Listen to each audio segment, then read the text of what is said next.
So hello everyone, in this video we'll talk about how to get pass in any subjects। तो देखो exams के लिए पढ़ाई करना और एग्जाम में लिखना ये दोनों कम्प्लीटली बहुत अलग चीज़ है। बहुत सारे लोग ऐसे होते हैं जो बहुत ज़्यादा पढ़ाई करते हैं लेकिन वो अच्छे से लिख नहीं पाते, जिसके कारण उनका बहुत कम मार्क्स आ जाता है। लेकिन बहुत सारे लोग ऐसे होते हैं जो बहुत कम पढ़ाई करते हैं लेकिन वो लिखते ऐसे है कि उनका मार्क्स बहुत ही ज़्यादा आ जाता है। तो जितने भी स्टूडेंट्स हैं वो इन दोनों कैटेगरी से ही बिलोंग करता है। So don't worry, in this video will talk about how to prepare for the exams and how to write in the exams. तो अगर तुम मेरे चैनल में नए हो, फर्स्ट टाइम हो, तो please subscribe to my channel. तुम अगर जॉब सर्च कर रहे हो, तुम अगर जो भी सर्च कर रहे हो तो please subscribe to my channel and comment में बताओ कि तुम अभी क्या कर रहे हो। तो चलो अब हम बात करते हैं कि कैसे तुम एग्जाम में पास हो सकते हो। तो देखो मैं तुम्हें दो चीजों के बारे में बताऊंगा। सबसे पहला चीज कि एग्जाम्स के लिए तुम्हें प्रिपेयर कैसे करना है, दूसरा चीज तुम्हें एग्जाम्स में लिखना कैसे है। तो अगर तुम एक एवरेज स्टूडेंट हो या फिर बिलो एवरेज हो तो सबसे पहले तुम्हें समझना है कि तुम्हें प्रिपेयर कैसे करना है, क्योंकि तुम पूरा सिलेबस नहीं पढ़ सकते, तुम पूरा नोट्स नहीं पढ़ सकते, तुम्हारे पास नोट्स भी नहीं होगा, तुम्हारे पास कुछ भी नहीं होगा।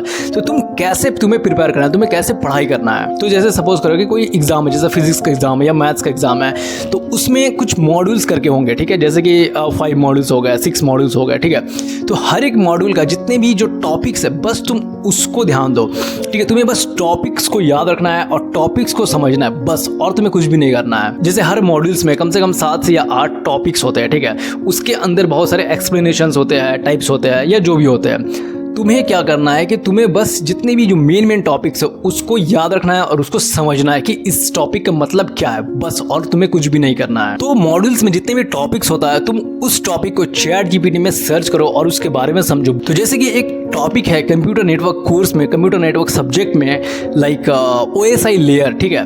तो OSI लेयर के बारे में तुम सर्च करो चैट जीपीटी में। तुम जैसे ही सर्च करोगे उसमें तुम्हें आएगा कि ये 7 लेयर्स होता है, ठीक है। और application layer, presentation layer, session layer, ऐसे करके टोटल 7 लेयर्स होती है। बस ऐसे करके याद करो एटलीस्ट, मतलब कि एक ओवरव्यू टाइप का तुम्हें याद करना है। जैसे कुछ टॉपिक्स के टाइप्स होते हैं, वो टाइप्स को भी तुम्हें याद रखना पड़ेगा। तो ये हो गया कि कैसे तुम्हें प्रिपेयर करना है एग्जाम्स के लिए। सेकंड है कि तुम्हें एग्जाम्स में लिखना कैसे है। तो ये बहुत ही इंपॉर्टेंट होता है। यहीं पे लोग फेल हो जाते हैं, यहाँ पे लोग नहीं लिख पाते अच्छे से।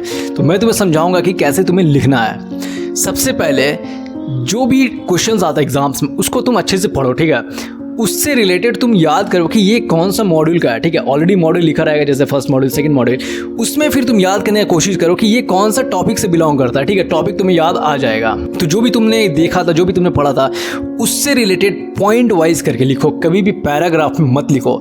जो भी डेफिनेशंस होता है, जो एक्सप्लेनेशंस होता है, तुम हमेशा पॉइंट्स में दो। तुम्हें नहीं भी आता है तुम उससे रिलेटेड सिमिलर तुम कुछ भी लिखो, ठीक है, लेकिन पॉइंट्स में लिखो हमेशा। कम से कम 3 से 4 पॉइंट जरूर लिखो। तो अगर तुम्हें एक ही पॉइंट याद है तो उसी एक ही पॉइंट को तुम रीफ्रेम करके 2 से 3 पॉइंट्स लिखो, ठीक है। नेक्स्ट, उस क्वेश्चन से रिलेटेड कम से कम एक डायग्राम जरूर बनाओ। अगर उस क्वेश्चन में डायग्राम नहीं भी है, कम से कम एक सिमिलर डायग्राम बनाओ उससे रिलेटेड, ठीक है। तो पहला चीज है पॉइंट वाइज लिखो, कम से कम 3 से 4 पॉइंट लिखो। सेकंड है तुम उसमें डायग्राम्स जरूर बनाओ, ठीक है। तीसरा चीज ये करना है, तुम जो भी डायग्राम बनाए हो उसे एक्सप्लेन करो कि कैसे तुमने ये डायग्राम बनाया, तुम इस डायग्राम में क्या क्या चीज बनाए हो। बस ये काम तुम्हें करना है, ठीक है। उसके बाद तुम्हें क्या देखना है कि क्वेश्चन का मार्क्स कितना। अगर ये क्वेश्चन 6 मार्क्स का है, 8 मार्क्स का है, 10 मार्क्स का है, तो उस क्वेश्चन को 2 पार्ट्स में डिवाइड करो। जैसे कि 2 मार्क्स हो गए डेफिनेशन का, 2 मार्क्स हो गए डायग्राम का, 2 मार्क्स हो गए डायग्राम्स का, एक्सप्लेनेशंस का, ठीक है। तो ये 6 मार्क्स तुम्हें मिल जाएगा, ठीक है। 6 नहीं भी मिलता है तो 3 to 4 आराम से मिल जाएगा। तो अगर ये 10 मार्क्स का है तो थोड़ा सा ज़्यादा 3-4 पॉइंट्स लिखो, फिर थोड़ा बड़ा सा एक डायग्राम बनाओ, फिर उस डायग्राम को एक्सप्लेन करो।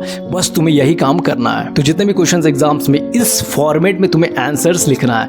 मैं ये नहीं बोल रहा हूँ कि सेम आंसर लिखो सारे क्वेश्चंस में, ऐसा नहीं करना, ठीक है। और सबसे इंपॉर्टेंट एक और चीज़ है कि जितने भी क्वेश्चंस है सारे क्वेश्चन को तुम्हें अटेम्प्ट करना ही पड़ेगा। कोई भी क्वेश्चन को ब्लैंक मत छोड़ो। और हर क्वेश्चंस में कम से कम 1.5 पेज या 2 पेजेस तुम्हें लिखना ही पड़ेगा, ठीक है। ऐसा नहीं कि कुछ भी लिखो, उससे सिमिलर रिलेटेड होना चाहिए। तो these are the things which you have to follow for every exams in every subjects. तो अगर तुम ये चीज़ों को फॉलो करते हो तो 100% तुम पास हो जाओगे। तो ये जो पैटर्न है तुम्हें इस पैटर्न को समझना है और इस पर काम करना है बस। अगर तुम्हें कुछ भी क्वेश्चन है या कोई सब्जेक्ट है या कुछ ऐसा कोर्स है तुम्हें बहुत डिफिकल्टीज फेस हो रहा है तो मुझे कमेंट सेक्शन में बताओ, मैं उस पर आगे वीडियो जरूर बनाऊंगा कि कैसे उस एग्जाम्स को पास करना है।